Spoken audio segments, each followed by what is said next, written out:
매일 성경과 함께하는 아침을 여는 묵상. 오늘의 묵상 본문은 이사야서 19장 1절에서 15절 말씀입니다. 애굽에 관한 경고라. 보라, 여호와께서 빠른 구름을 타고 애굽에 임하시리니 애굽의 우상들이 그 앞에서 떨겠고 애굽인의 마음이 그 속에서 녹으리로다.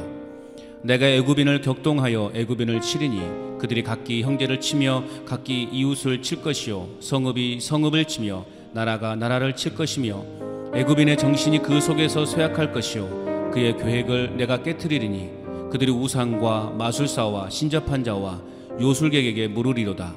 내가 애굽인을 잔인한 주인의 손에 붙이리니 포악한 왕이 그들을 다스리리라. 주 만군의 여호와의 말씀이니라.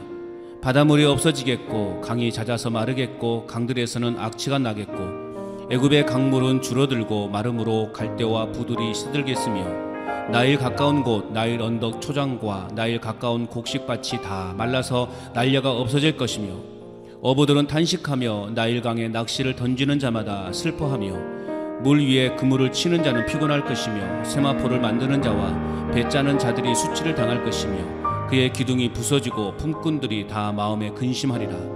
소환의 방백은 어리석었고 바로의 가장 지혜로운 모사의 책략은 우둔하여졌으니 너희가 어떻게 바로에게 이르기를 나는 지혜로운 자들의 자손이라 나는 옛 왕들의 후예라 할 수 있으랴.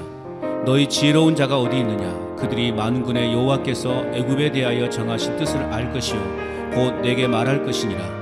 소환의 방백들은 어리석었고 노베 방백들은 미혹되었도다. 그들은 애굽 종족들의 모퉁이 또리건을 애굽을 그릇가게 하였도다.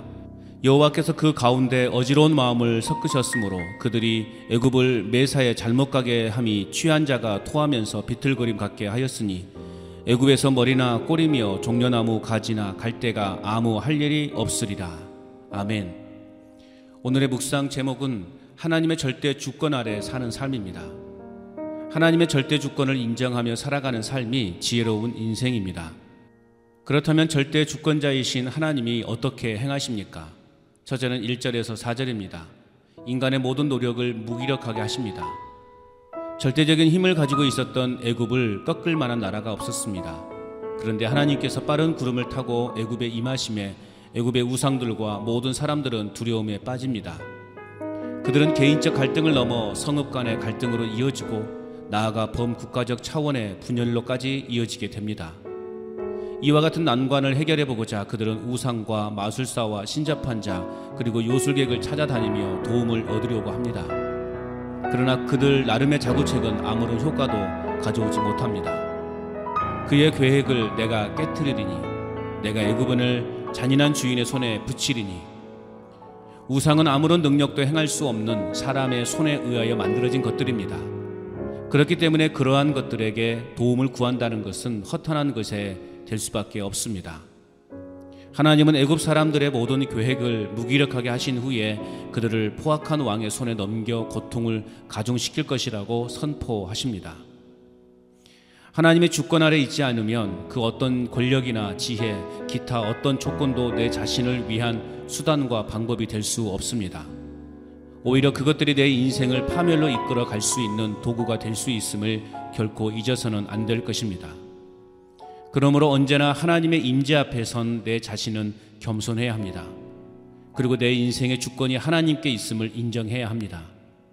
사람들이 만들어 놓은 것과 그들의 달콤한 유혹에 내 자신의 정체성을 잃어버리지 않도록 언제나 깨어 있어야 하겠습니다. 내가 세운 계획이 아닌 하나님의 계획하심을 인정하고 더디게 진행이 되더라도 순종하는 삶이어야 하겠습니다. 인간이 세운 모든 노력과 계획을 무기력하게 만드시는 하나님의 절대 주권 아래 살아가는 삶이어야 하겠습니다. 또한 절대 주권자이신 하나님이 어떻게 행하십니까? 두 번째는 5절에서 10절입니다.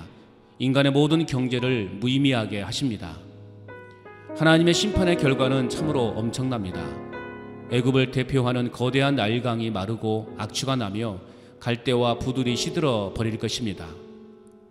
나일강 주변에서 자라는 나무도 다 죽고 밭에 심은 것도 다 말라 죽을 것입니다. 나일강은 애굽 사람들에게는 굉장한 자랑거리였습니다. 그러나 하나님의 심판 앞에서는 나일강 주변에 아무것도 서식할 수 없는 황무지가 되어버릴 것입니다. 나일강이 마름으로 어부들이 탄식하며 낚싯줄을 던지는 자들은 슬퍼하며 그물을 던지는 자들은 낙심하게 될 것입니다. 세마포를 만드는 자와 배 짜는 자들은 전에는 풍족한 삶을 살아왔지만 이제는 그것이 결코 이익을 주지 못하고 희망마저 빼앗아가 버릴 것입니다. 상류층의 무너짐은 결국 하류층의 사람들에게는 더 큰 슬픔으로 다가옵니다. 그러고 보면 하나님 앞에서는 아무것도 자랑할 것이 없습니다. 나일강으로부터 오는 물의 공급이 끊어질 때 모든 것이 말라버리고 황무지가 되어버린 것처럼 하나님의 은혜의 공급이 막힐 때 내 자신의 삶은 무기력해지고 황폐하게 될 것입니다. 또한 하나님의 심판 앞에서는 인간의 권력과 물질과 풍요로움은 무의미한 것에 불과함을 잊지 말아야 하겠습니다. 슬퍼하고 탄식하고 그나마 남아있던 소망마저 빼앗기지 않도록 내 자신의 삶을 주관하시는 분이 하나님이심을 인정하며 날마다 성령의 기름 부으심이 있기를 간구하는 삶이어야 하겠습니다. 인간의 모든 경제마저도 무의미하게 만드시는 하나님의 절대 주권 아래 살아가는 삶이어야 하겠습니다. 끝으로 절대 주권자이신 하나님이 어떻게 행하십니까? 마지막 세 번째는 11절에서 15절입니다. 인간의 모든 지혜를 유명무실케 하십니다. 하나님의 심판은 애굽의 경제의 몰락뿐만 아니라 애굽의 정치적인 몰락도 가져옵니다. 소안의 방백은 어리석었고, 소안은 애굽의 북동쪽에 위치한 도시이며 소안의 방백들은 애굽의 최고의 지도자들을 의미합니다.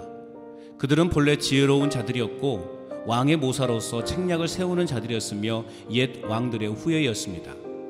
그런데 그들의 모든 지혜가 어리석음으로 드러나게 될 것입니다. 하나님의 심판은 애굽의 경제적, 사회적, 정치적인 혼란과 파멸을 맞이하여도 그 어떠한 대책도 간구할 수 없는 처참한 상태가 될 것이라고 예언하고 있습니다. 세상의 얄팍한 지혜로는 하나님의 뜻과 계획을 결코 이해할 수도 알 수도 없습니다. 믿는 사람들이 범하는 가장 큰 실수는 모든 것이 하나님의 뜻입니다 라는 말로 모든 것을 합리화하려는 데 있습니다. 판단하고 행동에 옮기기에 앞서 우리는 더더욱 신중하게 말씀을 통해 하나님의 뜻을 헤아릴 수 있는 지혜가 필요합니다. 거리를 지나가다 보면 교회라는 간판과 함께 상담, 예언, 안수 등의 글귀가 함께 있는 것을 보게 됩니다. 참 두렵습니다. 그 사람의 능력을 내가 판단할 수는 없지만 교회의 본질을 상실하지는 않을까 하는 염려의 마음이 듭니다. 세상 사람들의 눈에 자칫 점이나 사주를 보는 것과 교회를 동일시하지는 않을까 하는 내 자신이 과한 염려일까요? 어리석은 사람은 내일 일을 아는 것처럼 말하고 또 그 말을 믿고 살아갑니다. 그러나 우리 인생의 흥망성쇠는 오직 하나님께만 있음을 믿고 따라야 합니다.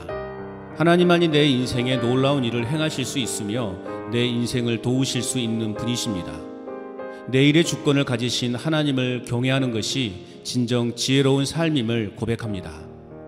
인간의 모든 지혜를 유명무실하게 만드시는 하나님의 절대 주권 아래 살아가는 삶이어야 하겠습니다. 오늘도 세상 풍조를 따라가는 미련한 삶이 아니라 말씀 앞에서 겸손하게 살아가는 지혜로운 삶을 살아갈 뿐만 아니라 참된 구원이시며 도움이 되시는 하나님이 온 세상의 주관자이심을 선포하며 살아갈 수 있기를. 행복의 시작 예수 그리스도 빛이 있으라